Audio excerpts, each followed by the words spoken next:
Now, Mr. Morrison has come under a barrage of criticism, taking questions from a fiery news conference earlier today. Former Prime Ministers Tony Abbott and Malcolm Turnbull have, in the past 24 hours, also been critical of Mr. Morrison's conduct. But he has his sympathisers too. Former Prime Minister John Howard says the secret ministries were not some sort of constitutional crisis. Now, let's discuss this with Ebony Bennett, Deputy Director at the Australia Institute, and she joins us live from Canberra. Ms. Bennett, now the Prime Minister has demanded that his predecessor apologises to Australians. What are the Australian people making of this saga and Mr. Morrison's rationale that he acted in the national interest?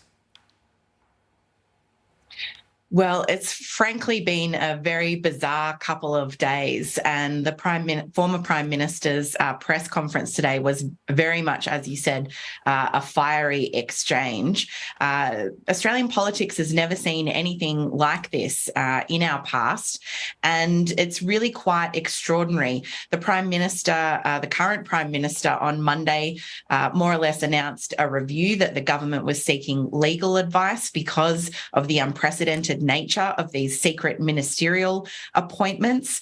The Prime Minister Morrison, at the time when he was acting as Resources Minister, actually used some of these powers. And frankly, a lot of people are just bewildered by what happened, by the secrecy that was involved, not just secrecy hidden these appointments from the Australian public, but hidden also from most of his cabinet colleagues.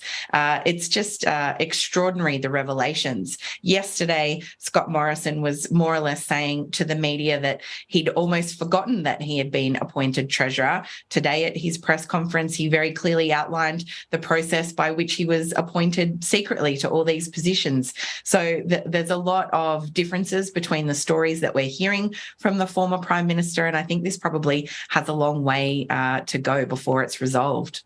So it's definitely unprecedented times for the country. Well, the country's former prime ministers have also spoken. Tony Abbott described the power grab as unusual and strange. But John Howard, as we mentioned earlier, thinks there is no evidence to date it was illegal and that the calls for a royal commission are over the top. What are your thoughts on this? Well, of course, John Howard is a former Liberal Prime Minister, and I think people would be forgiven for understanding that, of course, he would defend his Liberal colleague there. We have seen the current opposition leader, Peter Dutton, also try and downplay this issue. But it is a very serious one. Australia is a Westminster system in which ministers are invested with special powers, and really accountability relies on the idea that ministers are accountable for their actions while they hold those portfolios. So I think the secrecy is a big problem here that has to be resolved. And the idea that he can kind of apologise to his colleagues and then there's no further consequences, or, you know, there's nothing more to see here, I don't think is going to wash with this current parliament, nor do I think that will be popular with the Australian public. Scott Morrison's government, and he in particular, had quite a reputation for secrecy that I think was definitely part of why the Liberal Party was voted out at the last election.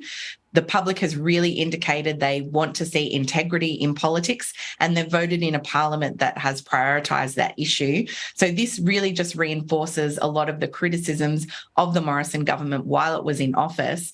But, for example, some of his previous cabinet colleagues, like Home Affairs Minister Karen Andrews, one of the ministers whose portfolio was overtaken in secret, has called for his resignation, as have other members of parliament. Today, the former Prime Minister made it clear he was not going to resign, but it's certainly going to be a very contentious issue.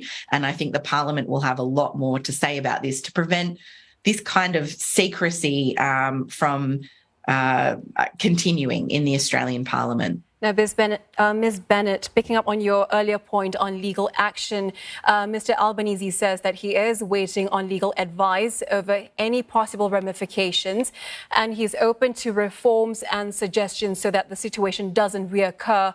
What options does the government have now? Well, that remains to be seen. So he is seeking legal advice from the department. As I said, we've heard kind of multiple different stories from the former Prime Minister, Scott Morrison, about what happened. Today, we heard him talk a lot about the fact that nothing he did was illegal. At this point, we really only have his word for that. Depending on which story you believe that's been out in the press in recent days, some of those activities might skate closer to the line of being unconstitutional than others. That remains to be seen. But I think from the Australian public's perspective, the idea that, well, this wasn't illegal, therefore it's totally fine, I don't think will wash. Nobody expects that the Prime Minister is going to engage in illegal behaviour, and the fact that, you know, it was legal is a very low bar. People expect the Prime Minister of Australia to also behave ethically and to be transparent with Parliament and the public, particularly when it's exercising extraordinary powers. I think the public could understand perhaps that during the pandemic there was a case for emergency powers for the health department. The Prime Minister did let the health minister know that he was also being sworn in as health minister at the time. But the subsequent 4 ministries he didn't even tell his cabinet colleagues about.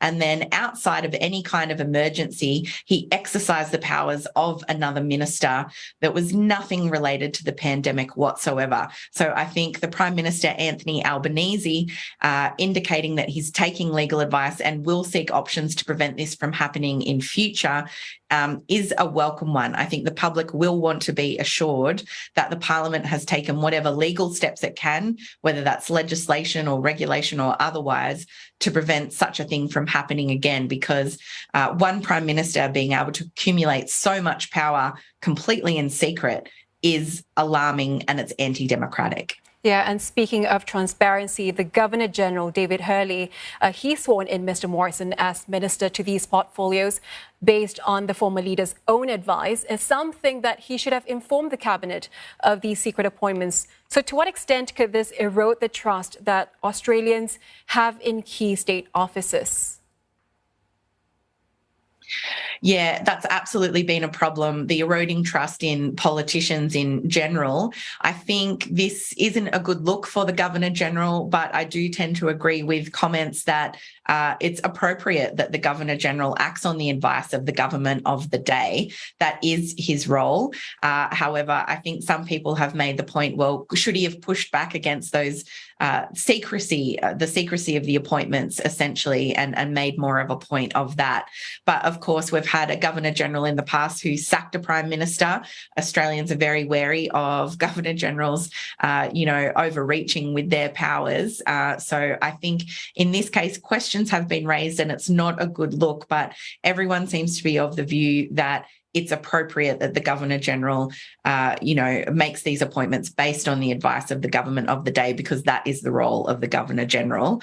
But certainly these types of revelations really rock people's faith in institutions. And we have seen people kind of arguing about this idea of a slippery slope. We've certainly seen in the United States and other places where people lose faith in democracy, if they lose faith in the integrity of politicians and political institutions, it's incredibly damaging to democracy. And that has real world impacts for people when they disengage from politics and when we lose faith in our institutions. So it is really important, I think, that the Parliament does look at measures to make sure that this can't happen again, because I think that will go a long ways to restoring trust in politicians and the Parliament.